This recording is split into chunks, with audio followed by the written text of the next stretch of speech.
everyone, welcome back to my channel. Today I'll be talking about a disease which is commonly seen during rainy season, that is malaria. Malaria is a life-threatening disease which is caused because of Plasmodium species, and it is transmitted by the bite of female Anopheles mosquito. The transmission is highest during rainy season where the mosquito breeds in the stagnant water, and the vulnerable population are mainly children, pregnant women and immunocompromised people. Once it enters into the human body, the parasites multiply in liver, infect the RBCs, leading to symptoms of malaria. Coming to the causes of malaria, so malaria undergoes the life cycle. So that is the infected mosquito, that is the mosquito infected with the Plasmodium parasite, when it bites the person, it transfers the sporozoites into the bloodstream of the person, and these sporozoites then travel to the liver and there they multiply, forming the merozoites, and these are again released into the bloodstream, and in the bloodstream they multiply, causing destruction of RBC and also symptoms of malaria. Let us see the risk factors to develop malaria. First one is location. So it is most prevalent in the tropical and subtropical region and also in the places where the climate is warm and humid. Second one is seasonal variation. It is commonly seen in the rainy season where the mosquito breeds in the stagnant water. Third one is vector density. So the factors such as urbanization, deforestation can affect the mosquito breeding habitat and also the population density. Fourth one is human behavior. Mainly activities such as outdoor activity and not taking adequate preventive measures or traveling to malaria endemic areas without any precautions can add up to the risk factors to develop malaria. Fifth one is immunity. Mainly people with the low immunity such as children, pregnant women and immunocompromised patients. Sixth one is healthcare access. Lack of healthcare access, it could be for diagnosis or for treatment, or no adequate knowledge about the malaria and the preventive measures of it. All these can lead to risk factors of malaria. Seventh one is socio-economic factors, mainly poverty or inadequate housing, lack of access to clean water and sanitation facilities can increase the risk to develop malaria.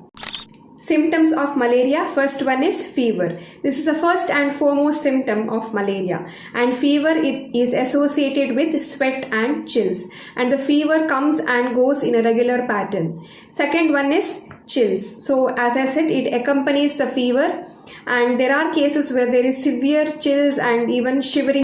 Third one is headache. So headache can be mild or severe, and it can be throbbing or pulsating in nature. Fourth one is muscle and joint pain. It can be either generalized, that is whole body pain, or specialized or localized to a particular part of the body. Fifth one is fatigue. So there is weakness even after the fever subsides. Sixth one is nausea and vomiting. It occurs during acute phase of the illness. Seventh one is abdominal pain. There can be mild discomfort or severe cramping abdominal pain. Eighth one is diarrhea. It is seen in some cases and especially seen in children. Eighth one is anemia. It occurs because of destruction of the RBCs, and there can be symptoms of anemia like paleness, shortness of breath, weakness. I have already made a video on iron deficiency anemia, so you can just check out. I'll mention the link in the description box below. 10th one is jaundice. Because of destruction of the liver, there can be jaundice, which is nothing but the yellowish discoloration of the skin and mucous membrane. 11th one is neurological symptoms. In severe cases, there can be neurological symptoms such as seizure, confusion and even coma. Now let us see about the complications of malaria. If malaria is not controlled or treated, then it can lead to destruction of RBCs, and this can lead to organ damage or organ failure. Second one is cerebral malaria. It occurs when there is infection with a deadly species, that is Plasmodium falciparum, and the symptoms can be altered consciousness, seizure, coma and neurological deficit, and it is a medical emergency. Third one is organ failure. There can be failure of kidney, liver and lung. Fourth one is respiratory distress. Acute respiratory distress syndrome can be seen especially in children and pregnant women, and it is characterized by difficulty in breathing, reduced oxygen levels, and rapid breathing. Fifth one is hemoglobinuria. So when there is destruction of RBCs, the hemoglobin can enter into the urine, leading to hemoglobinuria, which can lead to kidney damage and failure. Sixth one is hypoglycemia. Reduced sugar levels can be seen especially in children and people with severe infections, and the symptoms here are, or it can lead to weakness, confusion, seizure. If left untreated, even it can go for coma and death of the person. Seventh one is pregnancy complications. It leads to increased risk of maternal anemia, low birth weight baby, preterm birth, stillbirth, and maternal mortality. And eighth one is relapse. Especially infection with certain species can cause recurrence of malaria again. That is, once the person gets malaria and he will be fine, and after some time again he'll get malaria. This is called as recurrence or relapse. So how do we diagnose malaria? It can be by clinical assessment, blood smear examination, or imaging studies. So in clinical assessment, mainly the symptomatology is seen, and also the medical history of the person, travel history of the person is noted. So mainly symptoms seen for is fever, chills, fatigue, muscle ache. Second one is blood smear, which is a gold standard test. That is, the smear is examined under the microscope and the species and the parasite density is detected. Third one is PCR test, that is polymerase chain reaction, and it is made to detect the genetic material of malaria in patient's blood.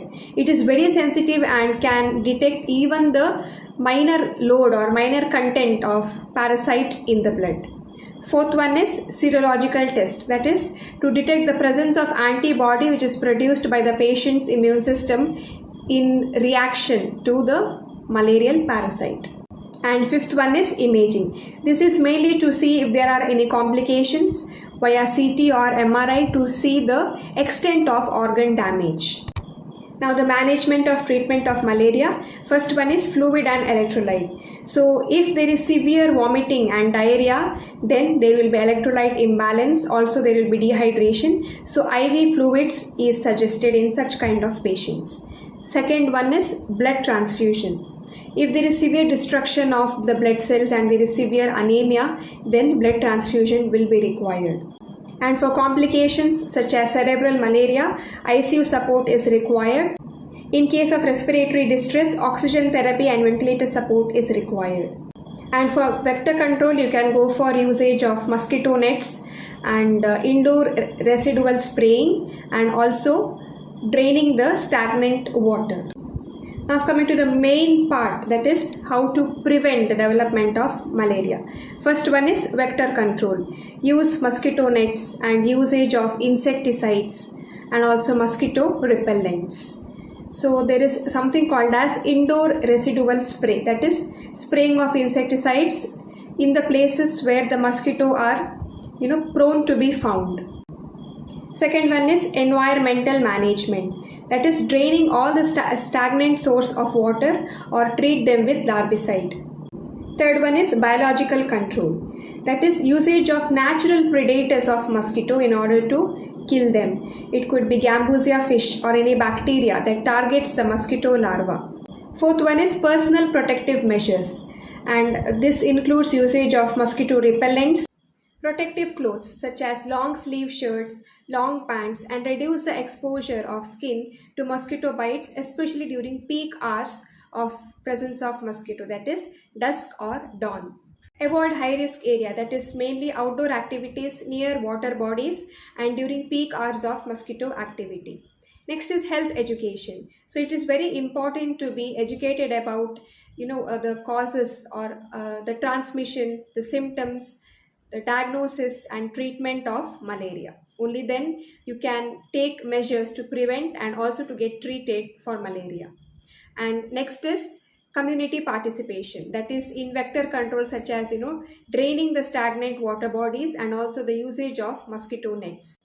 Through this video we came to know about what is malaria, causes of it, the risk factors, symptoms, complications, diagnosis, management and treatment, and also the preventive measures.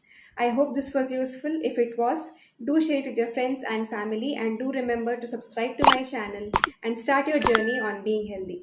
If you have any doubts or any questions, leave it in the comment section below. Thanks for watching. I'll see you in the next video. Until then, goodbye.